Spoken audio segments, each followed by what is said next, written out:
we really want to get into this fight.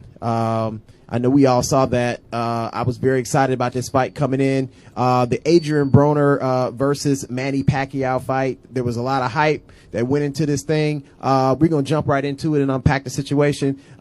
Eugene, Coach Gene, tell me what you thought about the fight going in, what you saw when the fight started, and how you kind of feel in its aftermath.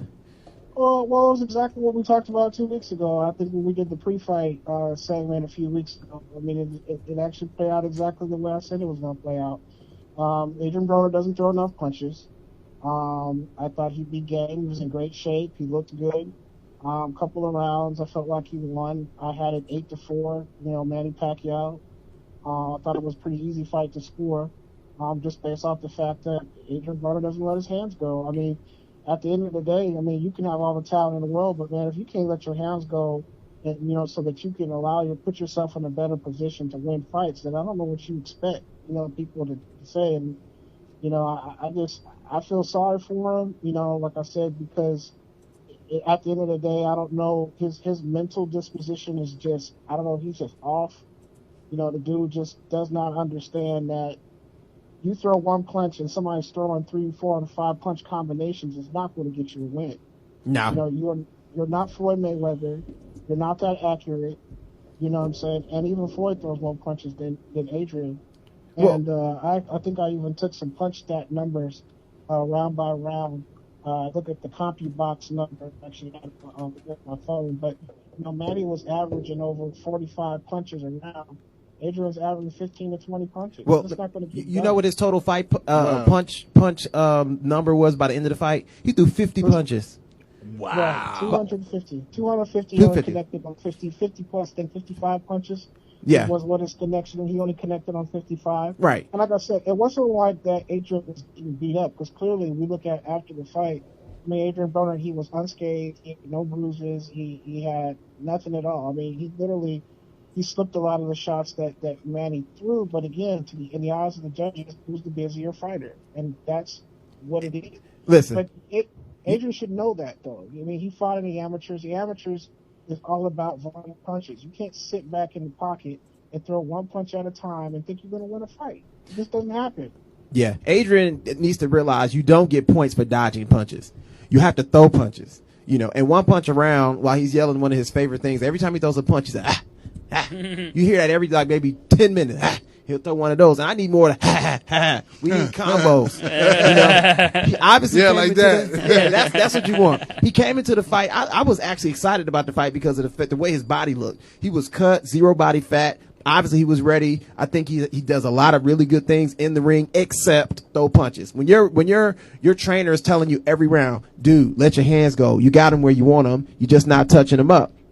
And then, and so at the end of the day, you can't win a fight if you don't give the judges something to sink their teeth into. And not only was he not throwing punches, he took a couple punches that kind of hurt him. It didn't, do enough to knock him down. He has a great chin, but, at the end of the day, he just really didn't come through. And as far as I'm concerned, I don't know what to expect. Joey, you saw the fight. I did see the fight. What did you think? Like I described it earlier, and again, I'm not a boxing expert. I'm the regular guy. Right. Okay. So, what I saw was really, I explained it as a tactical fight.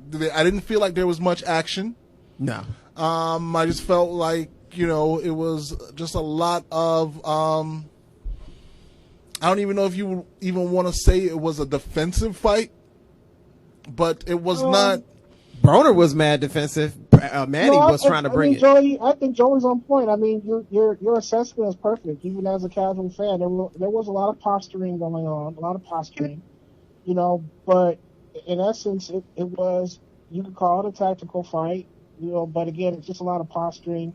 Guys, really kind of moving ahead a little bit, trying to figure out what angle to throw punches and things like that. So is Pacquiao basically known to, what's his record in terms of knockouts? Is he the type of fighter that you have to be careful not to catch the lucky punch because it's going to be over? Manny Pacquiao is exceptional. I don't know if you want to pay attention to the fighter's build, but one of the things I always tell people to look at is look at the size of Manny Pacquiao's calves. You want to see how hard a guy punches? Look at the size of his calves. That's that Pinoy power right there. You don't know about that. Right, that Pinoy power for real. No, I'm all about an athlete's body all day. All day. You can see everything. Well, not everything. Skills is skills, and boxing is a skill sport. But body is very big. Balance is very big. Your ability to take punches, your tree trunks, very, very big, very important. And I did take note for a second at Pacquiao's build. Yeah. And how, it has to be part of his success. Yeah. Yes. His legs is what makes Manny Pacquiao so successful. The dude has had over 40 knockouts. He's got 61 wins now, only 7 losses on his record. He's had over, so that was his, 66th fight. He wants to fight 70 times before he retires. To go down in the books as one of the greatest ever, and he is already. He's notably one of the greatest fighters to ever live. You can't help. Go ahead. Go ahead. I'm sorry. I was going to say, you can't help but root for Manny, because at first I was kind of in between, 5-10 years ago. I didn't really know what to think about him. Thought he's a good fighter. But the guy's all about his country. Oh, yeah. He's one of the nicest guys you can meet. I'm a fan. He smiles at you. I'm a fan. He shakes your hand. He pats you on the back. Right. He'll say, I'm praying for you. Yeah. I care about you. And then the bell rings, and he's trying to knock your block off. Bruh, after the fight, the respect that Broner's corner showed to Pacquiao, it was more than the respect they showed to their own fighter. Yeah. Yeah. You know what I'm saying? Yeah, that's the Broner was on some next stuff. That's how you know when a guy is sitting in a sport and he has universal respect from top. He's such a nice guy. Down. From top down. He's hard. You cannot. Here's my whole thing with Manny Pacquiao. He's a very difficult guy to dislike. I mean, I watched the presser, and this man gave a Bible text. How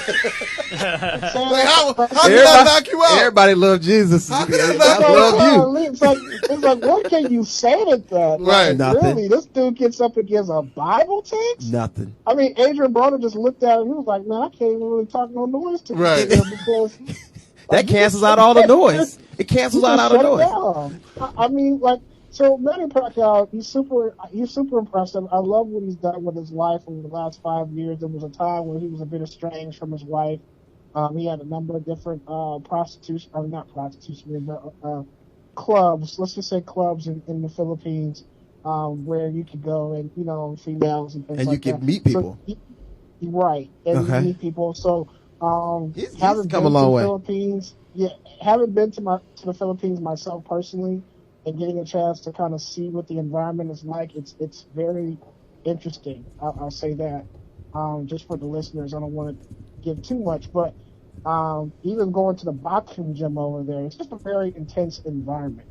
And so you got to really know what you're doing, and the fact that this man gives so much of his own personal wealth to the people. I mean, people line up in droves, to give, as Manny's giving out, hundreds of pesos to the people of the Philippines. It's just crazy to me. Like he's It's big. if you want to compare him to like a Nelson Mandela or Martin Luther King, Yeah. he is that for them. Now, And that's what I love about Manny Pacquiao. So- but getting back to the fight, I just thought that Manny Pacquiao put on a performance. I thought he did exceptionally well. His punch count was pretty high for me, given his age. I mean, throwing 45 to 50 punches a round. I mean, that's impressive. Over 12 rounds, putting that much work at 40 years old. I got to ask you this real quick, Gene. So you just talked about Manny and where he's from and where he lives. And after the fight, Adrian Broner seemed to think that he was there and he was doing this for the hood and representing. Do you get any word from the hood on how they feeling about his performance? Man, let me tell you something about the hood, bro. Joey, you're going to have to excuse me. Yeah, the hood was pulling for Pacquiao. Man, let me just say this real quick, and we're going to keep it kosher because I know we got a lot of young listeners.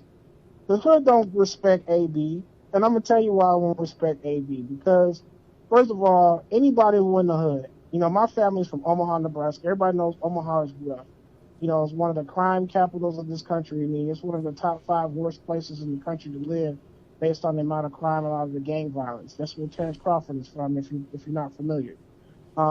and the Midwest is rough. Joe, you from the D, you know how rough it is in Yeah. the D. Tommy Hearns is from Detroit. Cincinnati is rough, where Adrian Broner is from. People who live in the hood are looking for people they can look up, role models they can look up to give them the motivation to get out of the hood. You'll never hear about nobody leaving the hood and want to go back. That's crazy. That's nuts. So when you talk about you doing this for the hood don't want that. The hood don't want you. The hood likes winners. Yeah, hood like winners. I mean, real talk. We like the hood like winners. You know what I mean? Like, so if you're really trying to do it, you need to really put forth 150% effort. We'll respect you if we can see the effort is there, but you didn't put forth the effort like you should have. And that's why you see all these memes and stuff talking about, that the hood gave up on AB. Now we recruit Manny Pacquiao. You see Manny Pacquiao with do-rags and Timberlands on. You know what I'm saying? So, I mean, that's really what it comes down to. The hood respect people who are hard workers and trying to get up out the hood and trying to make the hood, try to motivate other people in the hood to get on the grind so that they can lift themselves up to do better for the next person. The other thing, the hood is classy. We're respectful. We don't talk crazy to people. We have our little issues and stuff from time to time, but we are some of the easiest, coolest people to get along with. So, with that being said, I just personally feel like I would hope that Adrian Broner at the end of the day would kind of cut back on some of the antics because, in terms of the political side of boxing, I do think there's life for him after that in terms of being able to be maybe an announcer or something like that. When you start to step on too many toes, you start to squeeze yourself out of the game, and nobody want to see anything about AB if he's not in the ring throwing punches. Right. So, yeah. All right. Couple of quick notes, Coach. Pacquiao versus Mayweather 2. Is that happening? No, it's not happening. Why is it not going to happen? It ain't happening because Floyd's retired. He don't need the money, and he ain't taking no risk. So he ain't finna fight nobody, especially a Pacquiao who's in shape, who's been fighting, and he's fighting top opposition. So he's not going to risk that L. He wants to continue talking that he's the greatest of all time and never have to prove it. Yeah, well, the thing is, I mean, people say what they want. I mean, he is the best. I mean, he is TBE. I mean, you got to give him that TBE label because at the end of the day, everybody Pacquiao beat, Floyd beat first. Okay. So, and we're talking upper echelon fighters. We're not talking about a little mammy-pammy, guys. Now, Floyd did fight these guys when he wanted to. Because right. When you're he's in control. When you are the A fighter. And nothing wrong with that. Right, exactly. When you're the A fighter, Joey, if you're the A level, right? If you're A level and everybody else is B level, and somebody wants to come up and fight you, and you guarantee you're gonna make at least bare minimum $50 million, you're not gonna take no risk fighting some guy coming in. Right? No, I totally get it, and it's probably the better conversation is the organization of boxing itself and how it leads to a situation where the guy that's sitting on the top gets to pick and choose and has to consider his legacy before even taking a fight. Why risk losing that undefeated record when True. Well, not just that though; it's marketability at the end of the day. Exactly, and it comes with the undefeated. You gotta have a guy who's bringing something to the table. I mean, if Joey is the best fighter in the world, and Joey again is making $50 million a fight, and you got some little Joe Blow on the street, he's undefeated, he's a tough fighter, but he doesn't have an audience. Right. He doesn't have any market. He doesn't have a strong brand. Why would I fight him? Right. He's not bringing no money to the table. Right. I need somebody who's going to help push the promotion so that I can build the fight. I can't build the fight with a guy that nobody knows. Last question for the night. Upcoming bouts. What should we be looking for in the next 30 to 60 days in terms of good fights? Let me tell you right now, I got 2 fights for y'all that y'all need to really pay strong attention to. And that is that Errol Spence, Mikey Garcia fight. That's going to be a good fight. And then the Canelo, Danny Jacobs fight. I can't wait. That's going to be on Cinco de Mayo. I can't wait. It's around my birthday. So, I'm hoping that fight's in Brooklyn so I can fly up to New York. Oh. And maybe, we can do a little Council Sports talk and get some credentials. Come on through. Go to that fight. I'm right around the corner from Barclays, so. Don't bring your entourage. Don't bring your entourage, though. We don't have enough space in here for that. We need to go on this side, Joey, real talk, so we can get those credentials, and maybe we can get some media time in there, give it a chance to interview some of the fights at the fight right there at Barclays. So, that's what we're looking forward to, man. Those 2 fights right there, I'm telling you, That's a fight fan's dream right there. If you get a chance to see any one of those two fights. All right. Fantastic. Coach, thank you once again for joining us. Greatly appreciated. We will see you next time. Just a reminder, everyone check out Coach Eugene Lewis and the North Huntsville Onyx Boxing Club on Instagram at NH_Onyx_Boxing_Club. Did I get it? You're not only bilingual, you got got memory. it. You got it. Did I get Gifted, it? son. You gifted. And you would think I have no short-term memory. Nah, You know what I'm saying? You would think. You would think. Right, You spit right. that out. There's no teleprompter Right, in here. right. As I like to say, anyone in Huntsville or in that Madison County area, and you're looking for a place to work out, you want to do something a little bit different, please go check out Coach Gene. It's an excellent workout. Not to mention the self-defense. I think Jason was at jiu-jitsu earlier. Oh, yeah. You know what I mean? A little self-defense, ladies. It never hurts to know how to hit somebody with a 1 and a 2. Do it for the hood. do it for the hood. Go check out Coach Gene. All right, Gene, thanks a lot. We'll see you next time. See you later, Gene. Real quick, Joey, Joe, I need to get you guys sizes, man, so I can go and send you guys some apparel in the mail, man. So you guys.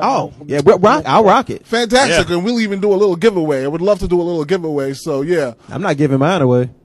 Whatever he gives me, No, I'm learning. we need a third piece. Okay. Hey, we need a fourth, please. I got you. I got y'all covered. Yeah. All right. So we'll get with you on that. Thanks again, Gene. All right, take care. All right, man. ladies and gentlemen, thank you for joining us once again for another edition of the Council Sports Talk. It's been a beautiful Monday night. Please follow on Instagram at Council_Sports Talk 2 Joes. Please follow on Twitter at Council Talk.